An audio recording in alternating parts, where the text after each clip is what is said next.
To your neighbor, don't fight it. Fight for it. Talk to another person. Don't fight it. Fight for it. I hope you understand what I'm saying now. You may actually fight something and you think you are fighting for it.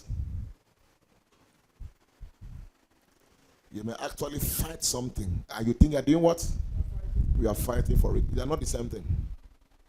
So if you fight for something, it means you are advocating for a particular cause. It's something you want. You are defending something. There's a principle you are following. That means you are fighting for that thing. But if you are fighting it, you are opposing it. You resist it. You want to overpower it. It becomes a battle against an entity, against a force that is fighting something. Are we together? So, don't fight it. Fight for it. If you have any good cause to get something, if you have any genuine reason to get something, and if it is within your right to have it, fight for it. Don't fight it. Be careful that you don't find ordinances that are not within your rights or jurisdiction. Be careful you don't fight things that are not meant for you. Be careful that you don't fight things that was never apportioned to you. Anytime you fight a thing, you fight nature, you fight God. If you fight a person, sometimes an innocent person, you fight nature, you fight who? You fight God. Or you fight for a position, and fighting a position are two different things. If you fight for a position, it means that it is yours, but they want to take it from you, and you fight for it, to defend it. But you see, when you fight it, it's not yours. You just covet. I'm supposed to be there. And you start fighting it. Once you fight it, that position will fight you back. What I mean by nature is, when you fight what you're not supposed to fight, it is no longer within the power of the person you are fighting. It is God himself. It is nature himself taking its course to make sure they prove you wrong, that that's not yours. Every head has a crown that fits it. And every crown knows the honor. Tell your neighbor, every head has a crown that fits it. And every crown knows the honor. Simple. If every head has a crown that fits it, don't try to wear a crown that is not for your head. And if every crown knows its honor, wait for the crown to locate its honor. What am I saying generally? Don't covet. Don't look for what is not yours. If it is yours really, and you are fighting for it, you will get it. But if it was not yours, it is not yours, and you just want it at all costs, you end up fighting it. And you end up fighting God. I have not seen anybody that wake up one day to fight a force, or fight an entity, or fight a person, and has a good ending. Nobody. It may look sweet at the beginning. It may look beautiful at the beginning, but the end, you will know that indeed you fought it. You didn't fight for it. What did I say? At the end, you will know that you did what? You fought it, and you didn't fight for it. I've heard people say countless times, what is meant for you will definitely come to you. It's right in a way. Though at times you have to fight for, not find it, you have to fight for it. At times you have to. If you know that this is yours, if you know that this is yours, and you have what it takes to get it, fight for it. And when you fight for what is yours, you will get it. Not the opposite. Fighting against what is not even yours. Have you seen where people bribe their way to the throne before? You know their end. When you bribe your way to the throne, what happened? You can't stay. Because that crown knows its honor. Everyone that are here today to rule, to walk, to whatever they're doing, we're all right from beginning. All right from beginning. Consecrated to do that. It may take 40 years for them to sit on the throne. It may take 30 years for them to sit on the throne. It may take 20 years for them to sit on the throne. But you see that crown? The crown knows its honor. When the right king rules the community, there will be peace. Because the blessing of nature will accompany that king. I mean, when the right person sits on the throne, there will be peace. When the right person is in position, there will be peace. Because the nature or the blessings of nature will be upon that person. Let's look at the Bible, 2 Samuel chapter 18, verse 5 to 9. There was a man called Absalom. Absalom was the son of David. David had many children, of course, so few of them. So there was a guy called what? Absalom. There was also a guy called Solomon. Solomon was the son of Bathsheba. You know the story of Bathsheba? Say yes, I know. Absalom was the son of David. Solomon was the son of Bathsheba. That means the mother was Bathsheba. The throne was for Solomon. God already said it. But Absalom stood up one day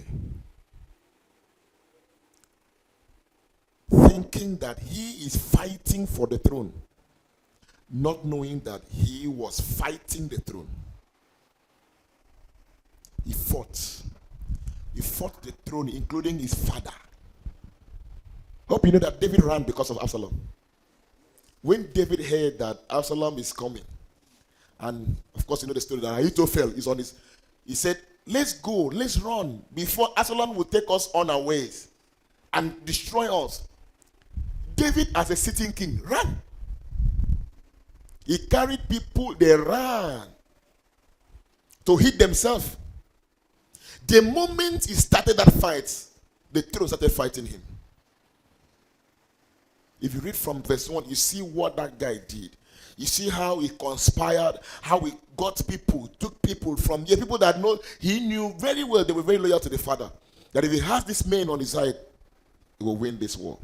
But even if you have 10 billion people and you are fighting something, you will not get it. The whole war can't even fight nature. The whole war can't fight nature. Let the whole war rise against you. When you are where you are supposed to be, they will not bring you down. That's why make sure that at all time you are where you are supposed to be. Don't leave your duty post. Because the devil will hit you when you leave your duty post. Within your duty post, you have security. Within your duty post, you have immunity. Within your duty post, you have defense and protection. But the moment you leave, the devil will get you. Absalom started that fight. And God was angry. Though David ran, God did not run. Men may run. The person you are fighting may run. But you cannot chase God. You cannot chase nature. I hope you know that. You can, no, who is that person? Nobody. I am the most powerful. You can chase everybody in your village away. You cannot chase God. And you cannot chase nature. The very essence of your existence is nature. If they turn against you, you are gone. You know the story how it ended with Absalom. Still in the same fight, trying to get what doesn't belong to him. Nature was angry. And a suicide was orchestrated against him. Nobody killed him. Because the king has said nobody should do what? Nobody should hurt the boy. Nobody should do it. So everybody that saw him, let's just pursue. If he can even grab this guy, but nobody should hurt him. But nature said, no, this fight is not against even David. It is against nature and God. As he was driving through the bush and the forest, an oak tree did what? Strangled him. And suspended him in between the heavens and the earth. And that was the end. Nobody was accused of killing him. When David heard, he said, who killed him? He said, nobody. This is what we saw. And David cried bitterly for Absalom. David already knew how it would end. So you see, Absalom stood up one day to fight for what is not his. And he died like that. Don't fight to remove anybody from where they are sitting. Leave them. If it is yours, when and the time comes, the crown will sit on your head because the crown knows its honor. Are we together now? If you're in a workplace and people are fighting for a position, don't join them to fight. No need. The highest you will do is to fight for it. If you are due for that position, you write. You inform them. Okay? Don't start to struggle. Don't do campaign of calumny. Don't conspire against that person behind you. Leave that person. Every crown knows the head of the honor. And once it sits on that head, it fits it. We have another story, the story of Abimelech. Another pathetic story, the story of Abimelech. Abimelech was a descendant of Gideon. Let's look at the book of Judges. Judges 9. I won't read everything, so we'll read and skip. Judges 9 from verse 1 to 2, please. Okay. Please, yeah, we read this, we skip. I don't want to read the entire story. There's a point I want to make. Now, Abimelech is was a descendant of Gideon. Just like what Absalom did. Gideon had how many wives? Plenty wives, so. And he ended up having 70 children. How many children? Jerubbaal was a son, also a descendant of Gideon. He woke up one day and said, look at my father had strange women, concubines everywhere. Do you want them to rule over you?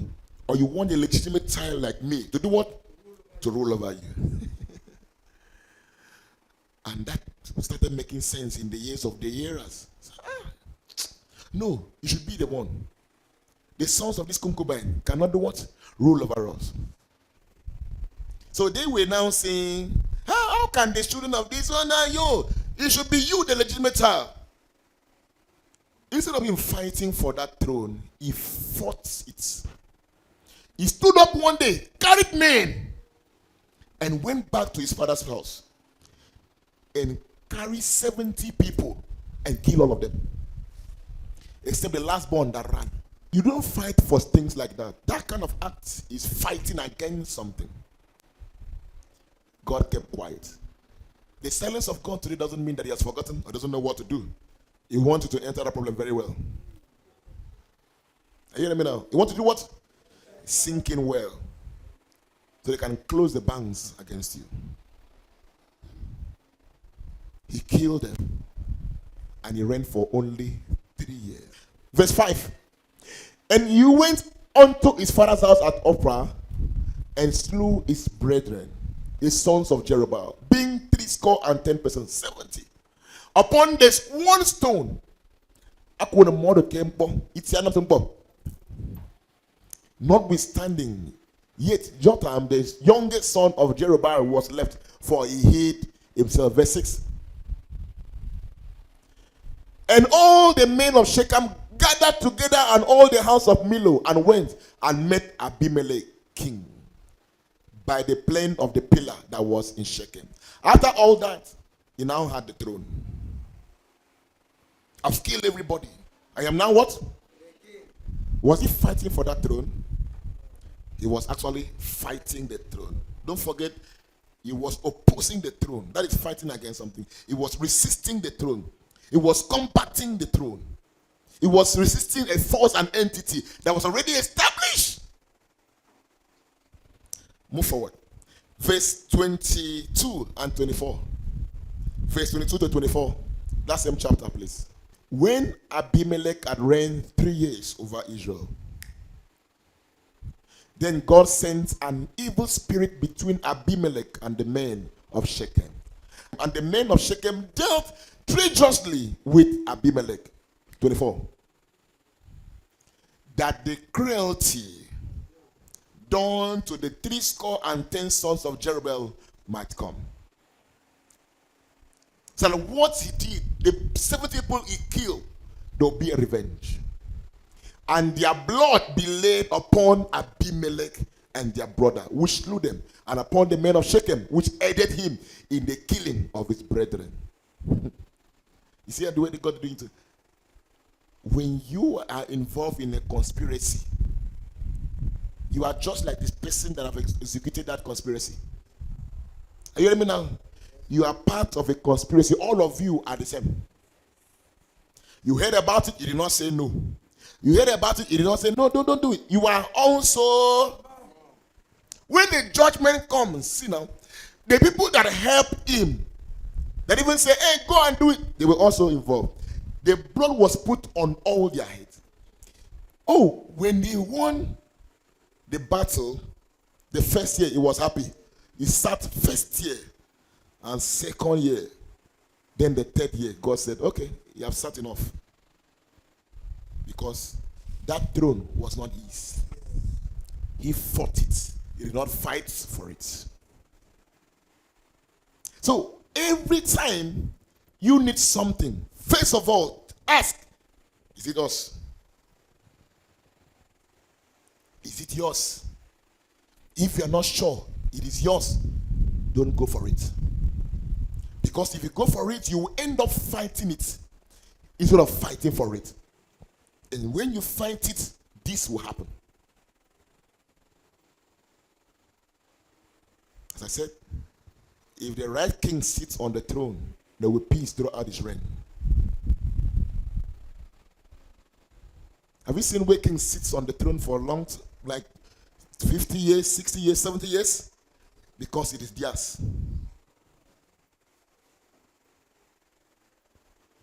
But if an illegal person sits there, it's just a matter of time. Nature will fight back. So when you see people conspiring against somebody, don't do what? Don't be part. Because when the repercussion, the consequence will come, you will be also what? Has anything been taken away from you? And you know that it's yours. Fight for it. Don't fight it. Know the difference. Are we together? Don't sit down and say, no, I'm in ticket here. No, I'm in what motor. No, I'm in nam. By the time you do that, you start fighting that thing and it will fight you back. People have had money for only 7 years, for only 10 years. Where are they today? Because they fought it. They fought the system, they rigged the system to get what they wanted. It will not last. When you fight something, it will not last. But if you fight for it, you will have it a lifetime. Tell your neighbor, when you fight something, it will not last. If you fight for it, it endures a lifetime. Don't fight anybody. Don't fight any entity. Don't fight any force. It will fight back. And when it fights you back, it will be a disgrace. It will be what? Disgrace. Don't fight anything. Live your life. Live a very simple. Let me tell you one thing. You see your crown, nobody can wait. Is either going to be an oversize or it will not even enter your head. Your crown is your. Nobody will wear it. It may only take time. But you see, time is the revealer of everything. Time will also vindicate you.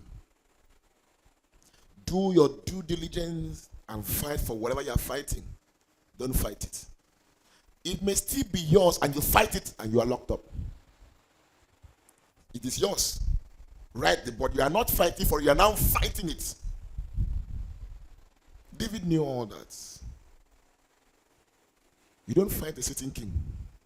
Even if he's sitting there illegitimately. You don't fight him. Are we together? Yes. You don't fight. When Saul was pursuing David, David was the rightful owner of that throne. Hope you know that. At that point, he was really anointed to sit down there. Saul was illegitimate. And was fighting against the real honor.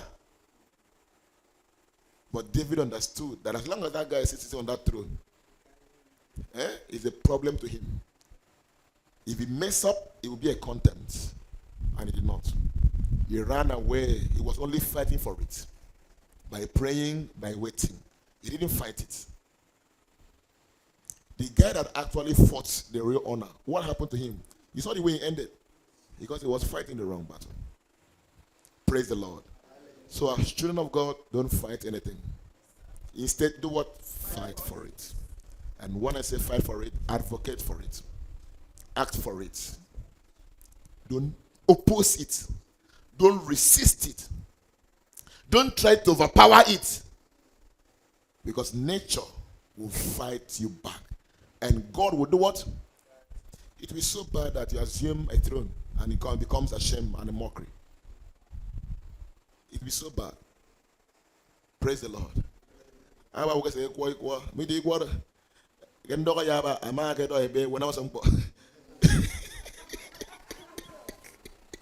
Praise the Lord.